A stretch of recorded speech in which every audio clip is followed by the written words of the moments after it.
नमस्कार, मैं हूं श्वेता झा और आप देख रहे हैं आज तक। आज तक के कैमरे पर हाथरस के पीड़ित परिवार ने अपना दर्द साझा किया है। साथ ही परिवार ने बड़ा बयान दिया है कि उनकी जान को खतरा है। ये परिवार अपना गांव छोड़ने की बात कर रहा है और सुरक्षा की मांग कर रहा है। मम्मी मुझे जल्दी ले चल, मैं ठीक हो जाऊंगी। मैंने अभी ना मेरे पैर तब तू खड़ी ना हो पाते, बेटा ठीक है जाएंगे तब तो मम्मी मैं घर ठीक है हो जाऊंगी, तुम मुझे ले चल। बोलने की हिम्मत ही ना है, बोलने के बेटी के संग में जैसा करो का है। होती मेरे साथ जाना चाहिए, मुझे नींद नहीं आती। बेटी की बातों को याद करती है तो माँ रोने लगती है। आंखों में आंसुओं का दरिया तैर जाता है और कलेजा कांप जाता है। बेटी का जैसे ही जिक्र आता है पिता का गला रूंध जाता है।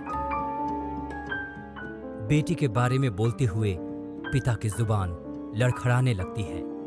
बेचारा भाई पूछने पर भी बता नहीं पाता कि बहन उसका कितना ख्याल रखती थी। बस बीते दिनों को याद करता है और चुप हो जाता है। बस एक भाभी है जो बीते दिनों को याद करती है और इस घर की बेटी के लिए इंसाफ की आस में आवाज बुलंद करती है। विश्वास दिला जाते हैं कि सब कुछ ठीक होगा, आप कहोगे वैसा ही होगा। आपको विश्वास होता है? विश्वास ही तो नहीं हो रहा है।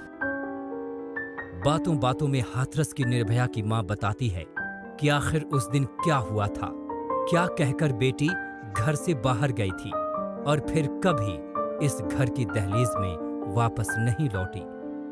बस लौटी तो उसकी लाश, जिसे आखिरी बार देखना भी परिवार को नसीब नहीं हो सका। सब्जी बनाएगी, तोरे की सब्जी बनाई, आटा गूंद के रखी गई।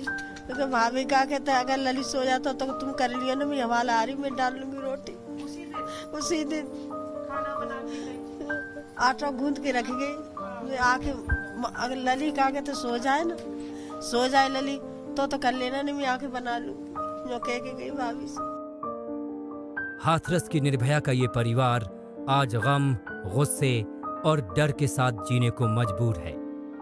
परिवार को बेटी के खोने का गम है, प्रशासन के खिलाफ गुस्सा है और अपनी जान का खतरा भी है। यही वजह है कि जिस गांव में अपनी पूरी जिंदगी गुजार दी, वो गांव अब डराने लगा है।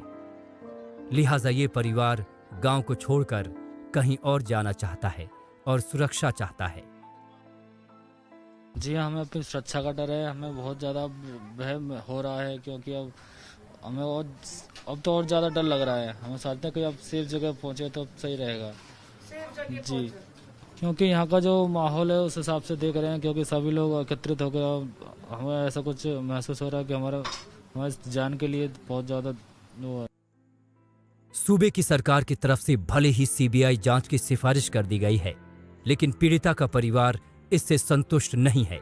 पीड़िता के पिता की मांग है कि सुप्रीम कोर्ट के रिटायर्ड जस्टिस की अगुवाई में मामले की जांच हो।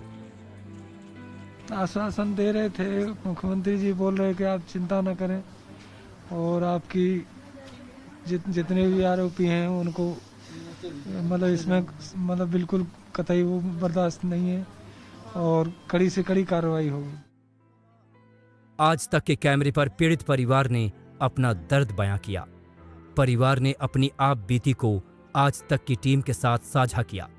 पीड़िता के भाभी से जब नार्को टेस्ट कराने को लेकर सवाल पूछा गया तो उन्होंने कहा कि परिवार को फंसाने की साजिश हो रही है। इससे पहले कभी पीड़ित परिवार का हुआ है? अगर हुआ होगा तो हम लोग भी सोच लेंगे। आपको लगता है ये इसलिए कहा जा रहा है क्योंकि आप लोग पर सवाल खड़े किए जा रहे हैं, इसलिए आप लोग को जानबूझ के इस तरह की बातें जा रहा है, घुमा घुमा के हम लोगों को फंसाने की ये सब कुछ किया जा रहा है। इस घर की बेटी ने जब से दुनिया को अलविदा कहा है, ये परिवार गम के अंधेरे में डूबा हुआ है। मीडिया के कैमरे घर में पहुंचते हैं तो कुछ रोशनी नजर आती है, फिर कुछ देर बाद सब कुछ जैसे धुंधला सा पड़ जाता है। हाथरस के इस परिवार पर जो गुजरी है उसकी कल्पना कर पाना भी मुश्किल है। बस उम्मीद यही है कि इस परिवार को इंसाफ मिले और इनके आंसुओं का हिसाब हो। मौसमी सिंह के साथ आशुतोष मिश्रा, हाथरस आज तक। नमस्कार, मैं हूं अंजना ओम कश्यप। हमें उम्मीद है ये वीडियो आपको पसंद आया होगा। लेटेस्ट खबरों के लिए यूं ही देखते रहिए आज तक, और इस वीडियो के पसंद आने पर लाइक, शेयर एंड सब्सक्राइब करना ना भूलें।